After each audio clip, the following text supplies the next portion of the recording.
আসসালামু আলাইকুম গাইস। এমন এক জায়গায় আসছি মাঠে, পত্তা এখানে তুলবা খালি আসে মরিচ আর মরিচ। যখন দেখে মরিচ ছাড়া কোনো আর কথা পত্তার নাই। দাম কম তখন তো দেখুন অবাক এর হয়ে যায়। সব খালি মরিচ এই মাঠে। সব ভাই এই যে আমরা কিছু কও। কামলা দি বাড়াচ্ছি,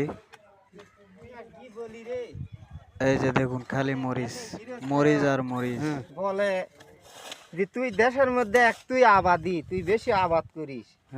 এ ঢুন্টের বাঙালিরা দেখো, কালাই থানার যাত্রী পক্ষরা, তোরা দেখো আমি মরিচের বাড়ি কাজ করিচ্ছি, সেই মরিচ এখনই আমার কোমর খাচ্ছে। আর কিছুদিন গেলে ওই স্টিলের একটা মই আছে,